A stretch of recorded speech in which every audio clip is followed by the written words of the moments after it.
Hi everybody, it's Liz from Gypsy Dreamer Quilts, and I'm back working on a big quilt. This is a king size. I'm working on my HandiQuilter Sweet 16, and I'm doing a significant amount of ruler work. So first up is I've got a section here that I'm going to go ahead and mark, and I'm using these little water erasable pens.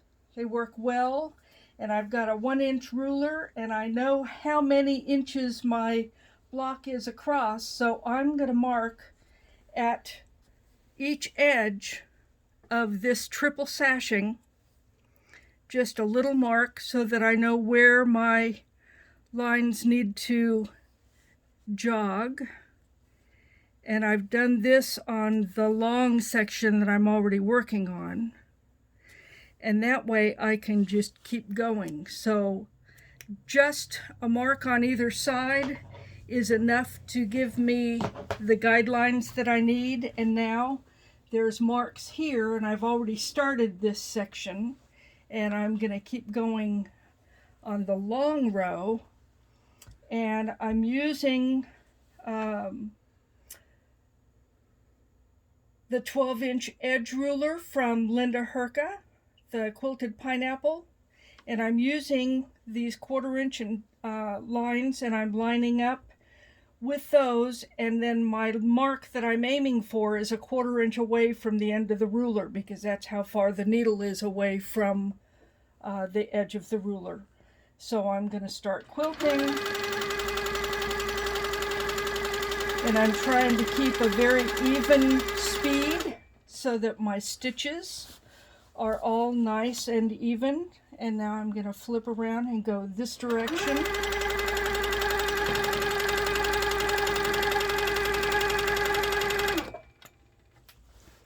And I just alternate back and forth, and I'm keeping this 1/2-inch line even. My angles, my 45s, are fairly even with the line of the triple sash. And I'm going to go up to my next dot.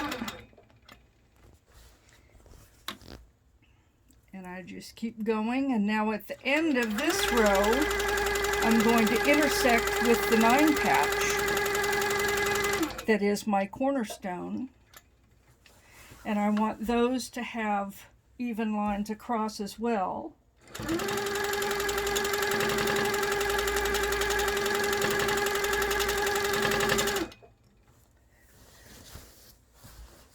And I'm just going to keep right on going up to the end. And I do give it a little bit of stretch here and there to kind of line things up and make the lines stay straight.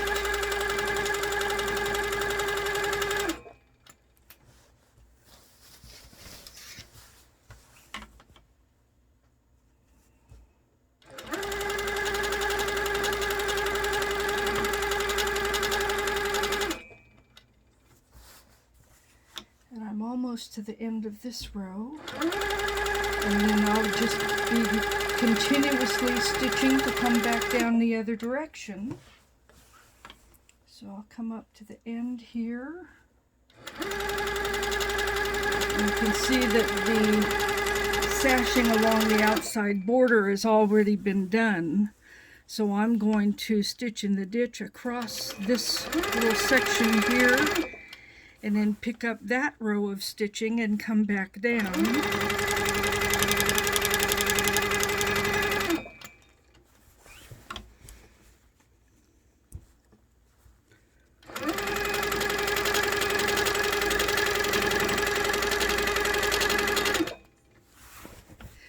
And as you can see, that will complete this one. And so just going up and back and alternating direction and zigzagging, you're going to complete the whole thing without ever stopping to change thread or have to tie off threads.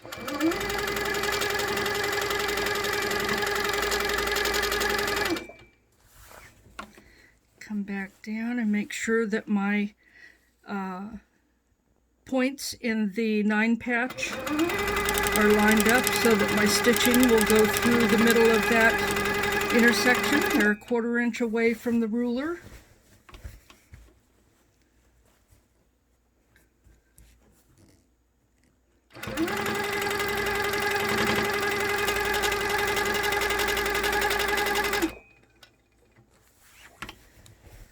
just continue alternating until I get to the end.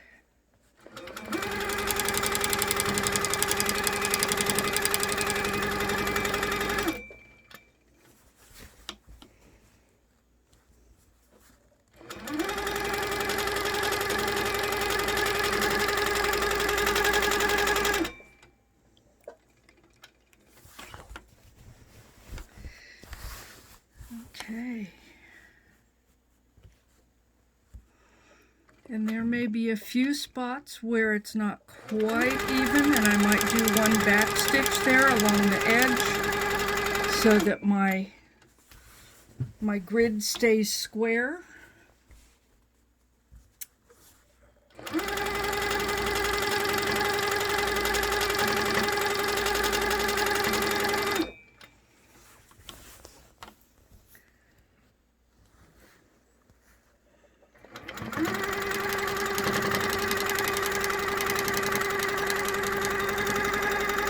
And I'll continue that on down to the end of the quilt.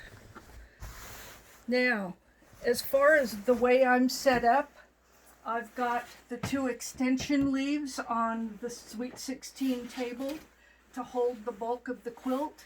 And I have 2 little craft tables, one on each side of me, that are just about the same height as the table, and they slide just under the edge.